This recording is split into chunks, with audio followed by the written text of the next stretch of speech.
Politricks. That's how the leaders of Jamaica's two major political parties are describing each other's stance on the country's vaccination program. Prime Minister Andrew Holness and opposition leader Mark Golding have been snubbing each other on Twitter in response to comments about a non-partisan approach to the national vaccination program. More in this report. The PNP have no interest in the national interest.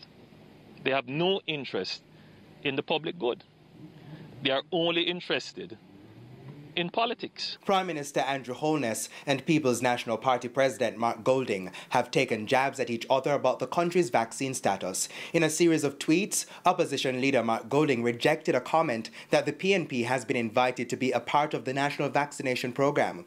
Holness posted a two-page letter of an invitation, but Mr. Golding says the office of the Prime Minister did not follow up. When we announced the tour, I met with the leader of the opposition and I invited him to participate in the tour and in these joint activities.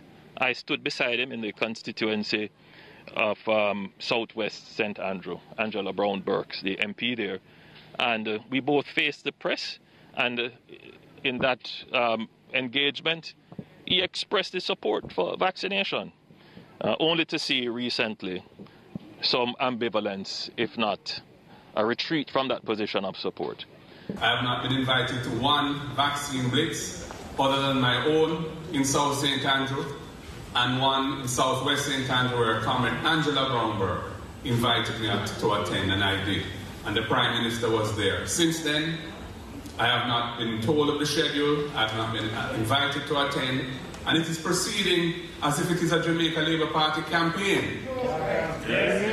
Jamaica has the lowest vaccination take-up in the English-speaking Caribbean, but critics argue that the take-up could be higher if politics is put aside. Members of Parliament, councillors and other political leaders have been employed to push the vaccination efforts.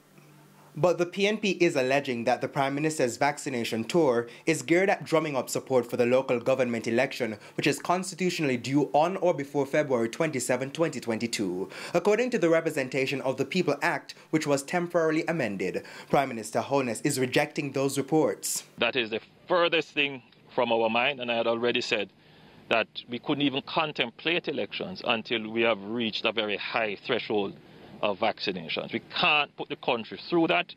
An election would cost billions, and we don't have billions to spend on that right now.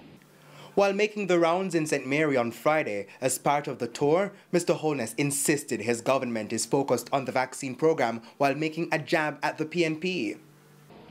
They don't want to face a defeat in a local government election, and therefore it's transparent what they're doing. They're saying, hey, don't call any elections because we don't want to lose. That is the furthest thing from my mind. Right now, there's no benefit to calling any elections. We already control local government, and we are already the government. What more is there to prove? And as the PNP gears up for its 83rd annual conference on Sunday, October 17, stronger doses of political jabs may follow. Javon Keys, TVJ News.